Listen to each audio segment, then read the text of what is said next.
Hey, Patrice, how's it going? Hi, Glenn. It's going great.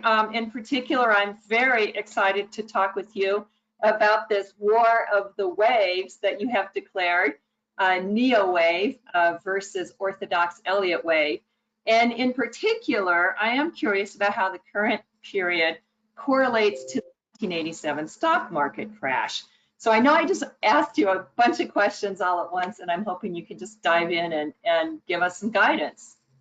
The whole idea here is that, well, for pretty much almost 40 years, at least 35 years, I've been somewhat of a lone wolf in the Elliott Wave world, where my perspective on markets has always been somewhat significant, either different or significantly different, and frequently diametrically opposed to the orthodox Elliott Wave camp. So the problem has always been that my approach is much more scientific, more complicated, you can say more sophisticated, more advanced than orthodox Elliott Wave. A lot of people think Elliott Wave is, sort of difficult, but unfortunately, my approach made it a lot more difficult. But there's just a lot more rules. But those rules actually allow for much greater accuracy, much greater specificity in forecasting, much greater confidence. And the biggest part is that it avoids the need to constantly change your wave counts. So if you can see the chart on my screen here. Yes. Can you see it? Yes. Okay, this is a 2.5-year high-low chart. So every turn is 2.5 years. Every 2 data points is 2.5 years in the S&P. So this goes all the way back to 1982 when the bull market began. And this was the first time you could say we had a war of the waves. This was after the 1987 high, where I warned that a big market decline was coming. And then we got the crash, of course. And after this low, just 8-10 months after that low, when the market was around this area, I wrote an article predicting the next 70 years of stock market action. And at that time, I predicted that this low would never be broken for the rest of my life, and that the Dow would exceed 100,000 and the S&P would exceed 10,000. So the S&P is already gone almost halfway, not quite halfway to its target. You can see that was the low, and the market's done nothing but go up ever since then. But on the other side of the coin, the orthodox Elliott Wave camp was extremely bearish after the crash of 87. And this bounce was just a 2-wave bounce before a 3rd wave, and we were going into a Great Depression. And that was their opinion for quite a long time. And the market made new highs, and they assumed, well, this is the end of the 5-wave movement. Now we're starting the bear market, and then, of course, new highs. And they kept saying it over and over, especially after this high. This was probably the first time in a while that we were in agreement on the big picture, and we're both bearish during this decline. But then that's when we separated again, and I once again said this was going to be a major low. The market would go all the way back to these highs, where the orthodox camp was saying that this was just wave 1 of a massive bear market to put us all the way back down to these lows, and again, the beginning of a Great Depression kind of environment. That turned out to be wrong once again. And then here, we probably were both on track again, but I was definitely super bearish here. And I predicted this entire decline almost precisely in one of my updates on a monthly basis, predicting a break all the way back below this low within a year or two. Again, the orthodox Elliott Wave crowd was mega bearish, calling for the end of the world, another Great Depression. Sometime in this area, I don't remember exactly, I started to question that possibility and started to turn neutral, because NEoWave didn't really allow me to predict what was happening during this advance. It's one of the rarer times where the application of all the rules just leaves you with the inability to predict what's going to happen. So I was very confused for a very long time during this rally. And then finally things started to clear up in the last couple of years, where I knew we were getting close to the top, didn't know exactly when it was going to happen. This could have been it, turned out that that was wrong. And then finally with the crash of 2020 in March, it's now very clear that this D-wave rally that I've been waiting 10 years to finish is finally over. and we started this E-wave correction. Now, once again, this crash has resurrected the hyper bearish orthodox Elliott Wave camp. This time they're absolutely 100% sure that we're going into the greatest depression, worldwide recession of all time. And contrary to them, once again, after the low in March of this year, I said that this was going to be the bottom of the market. We were going to rally all the way back up to new highs. The NASDAQ, I did that just a few weeks after the low, by the way. The NASDAQ has already made all-time new highs. The S&P is getting close. The Dow is the furthest from doing it, but I'm pretty confident the S&P will do it.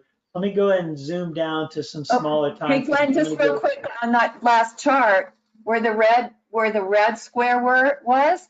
So you had mentioned that the orthodox Elliott camp was hyper bearish, and at the time you were hyper bullish, and so that really correlates with what's going on now. Then is that correct? Let me pull that chart back up. So you're talking about over here? Yeah, so you were actually bullish and the orthodox Elliott camp was hyper bearish. So right, they were convinced that this was the end of a multi-hundred-year kind of bull market.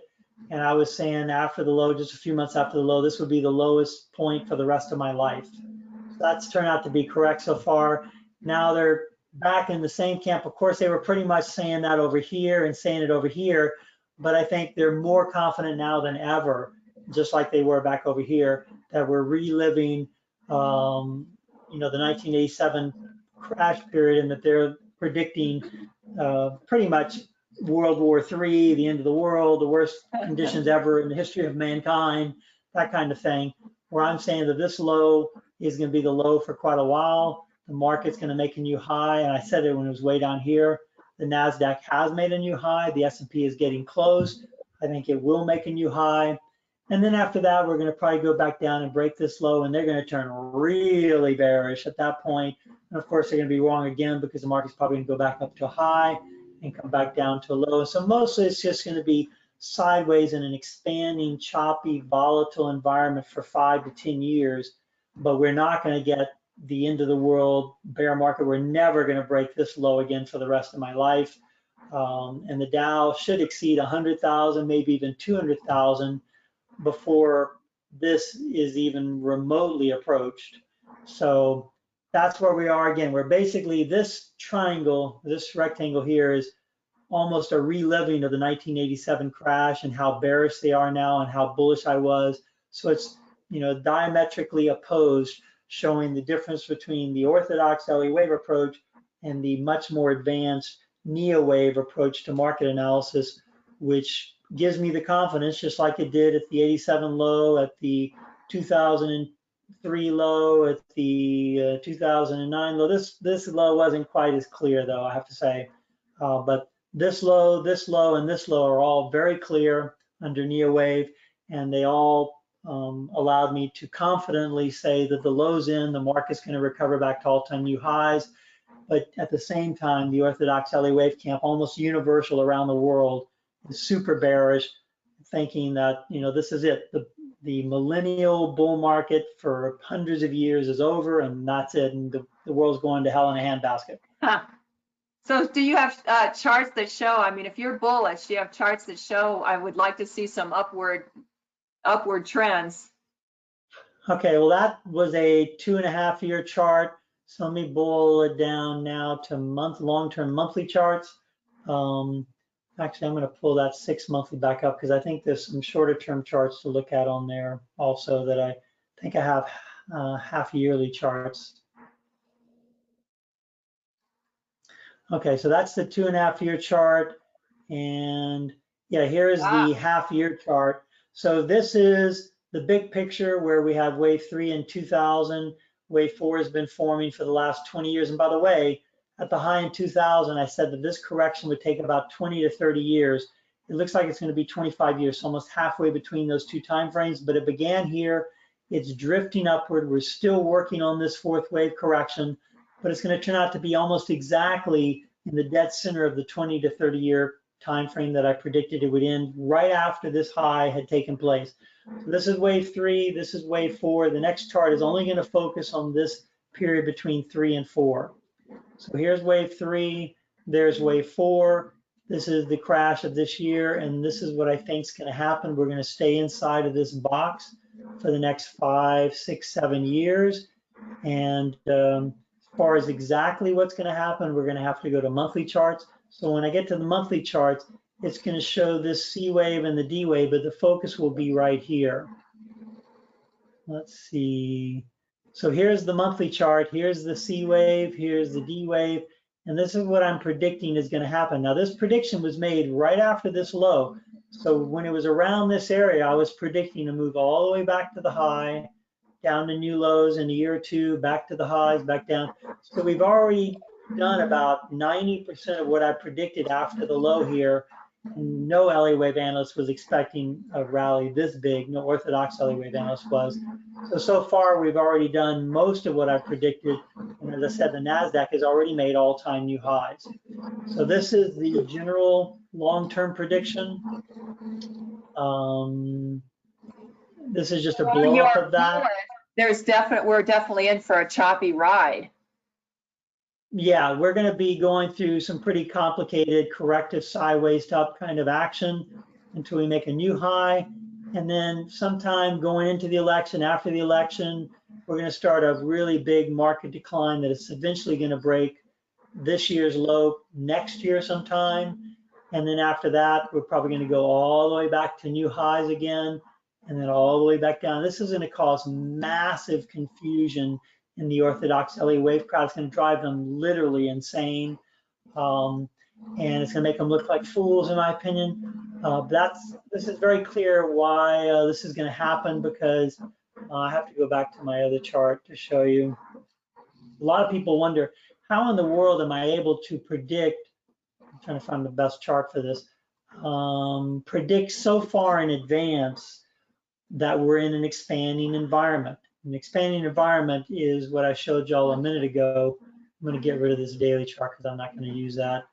I don't think I'll be using the weekly chart either. But on this big picture, a lot of people ask me, how do I know it's an expanding triangle? I mean, we just have wave A, right? It's because in an expanding pattern, you're going to get violent price action that doesn't reach the required price target, and it's going to recover quite a bit before it reaches that. This is the required target, right around 1600 for wave E, because wave E and wave A need to be about the same length. You can see this is the same vertical length, but it just takes more time. They need to be the same length in price, but the E wave needs to take more time because of other criteria that I don't want to go into right now, but it just needs to take a lot more time. So for that reason, we didn't reach our target for the bottom, but yet it was still a very violent kind of behavior. So that's the kind of action you get when you're in an expanding pattern, where you get a quick violent move, but it doesn't reach the target. If it was wave A of a flat or wave A of a contracting triangle, it would have already gotten to here during this drop before it bounced a lot. So that's the reason that I know we're in an expanding environment. And that's the way I was able to predict what probably is going to be the next 5 to 7 years of price action within a few months of it starting. And so far, so good. And it looks like we're going to get this kind of action for quite a while. This is a blown up weekly version of this. This is what I think is going to happen on a weekly time frame and where we currently are. I predicted all of this somewhere around in this area. So the majority of the advance was predicted by NEoWave. Most orthodox Elliott Wave analysts have been bearish at every single one of these highs, thinking at any moment we could finish wave 2 of a new mega bear market and start wave 3 down, and it just keeps going up and sideways and up and sideways. And that's probably going to continue for quite a while until we make new highs. So while we're seeing a really choppy market, you said you are bearish or bullish overall. Well, that's super long term. Super long term, the market's basically just in the last phase. Let me get to a better chart. This fourth wave that started in 2000, it's in the very last phase of its development. So mostly we're good for 5 to 10 years. We're just going to go sideways in a very big choppy range. But from a human experience perspective, this choppy range is going to be pretty crazy. I mean, it's going to feel much more like a roller coaster ride, and everything's going to feel fine in the next few months as we make all-time new highs. Everybody's going to be giddy. Everything's great. The economy's improved. Everything's recovered. We're back to normal. And then something bad is going to happen. We're going to have this massive sell-off to new lows. And then it's going to drag itself up over a year or two back to new highs again. And they're going to once again think, oh, everything's fine. And then something even worse is going to happen. We're going to get this massive sell-off over a couple of years and probably have some kind of international war, tensions with China. I mean, who knows what it's going to be, but it's going to be a very tumultuous 5 to 10 years, probably lots of social unrest in the US, a lot of political problems, international problems. But the net result is it's just going to be sideways action. So, but there's good news feel here a lot because worse there than is it a red is. dotted line going up. So eventually we get bullish. Well, eventually, after we remember, every pattern has development requirements. So wave E is going to be required to be about 5 to 10 years, somewhere around 5 or 6 years is ideal. It's going to be back and forth and back and forth and back and forth. And once it's finished, then wave 4 is done and we can begin wave 5. And that's when we begin the final phase of my super long-term bullish count, which I predicted way back in 1987 when we were about here. And I predicted the Dow would exceed 100,000, which is about 10,000 in the S&P. So that prediction will come true only after we finish wave 4 in 5, 6, 7 years. Then we can start the final bull market, which will be even bigger than this third wave here. And that's going to get us to 10,000 or 100,000 in the Dow. So we just really have to hold on tight for the next 5 to 10 years. Yes. Yeah, it's going to be a survivability issue. Most people don't understand that markets bottom when most people run out of money to invest because the economy's been bad for an extended period of time. It's not that they don't know a low is happening. It's not as if they don't want to buy the stock market, but they just can't because most people who have made a lot of money in the stock market over the last 10 years have a lot of equity built up. And during the next 5, 6, 7 years, there are going to be a lot of people losing their jobs, their incomes are going to decline. To maintain the standard of living, they're going to have to sell stock, they're going to have to liquidate assets. All this kind of stuff is going to happen as the economy slows down. So most people are slowly going to lose their wealth for the next 5 to 10 years. And as they lose it, they're going to have to, stocks will be some of the first things to go because they're easy, they're liquid. They're going to sell them to raise money to pay their bills, to survive, to pay their mortgages, whatever, keep up their standard of living. And eventually they're going to realize, well, we can't maintain our standard of living. We're running out of money. So they're going to have to cut down on expenses, sell their extra houses, sell their extra cars, downsize, whatever. So it's that process that happens for everyone that eventually when the real bottom happens, most people who have a lot of money now to invest and maybe are still investing are not going to have that money anymore when we make this low. So then the stock market can actually bottom. The accumulation of assets will take place only in the hands of the super rich during this tail end of this pattern, which will be the end of this final expansion decline. So this is when the average American will have sold all their assets and downsized dramatically, may have lost their job. And as they sell, the super rich are accumulating positions and accumulating. And eventually, you only have a very limited number of people with a lot of money who have accumulated a lot of assets, a lot of stock. And then the market starts moving up. And as the economy improves over 10, 15, 20 years, finally people can start buying assets again. And they're going to buy them from those people who had the money down here, which is going to be a minority, not a majority. And that's the way markets always bottom. It's not that some people don't know you're getting a bottom. They just don't have the money to invest, so they can't invest even if they wanted to. Mm-hmm. You know what? We're looking at the charts that you share in your forecasting service, but do you also share these charts in your trading service so people get the same kind of perspective with trading service? Now, the two services are totally separate. Trading service is about trading and making money. The forecasting service is about prediction and pattern development and specific details of up and downs like this prediction here. but this prediction won't necessarily help you make money. I mean, it might, but most people aren't going to tolerate a strategy for 5 or 6 or 7 years with this kind of volatility, so they're totally separate. I don't include wave analysis in my trading service, and I don't include trading recommendations in my forecasting service.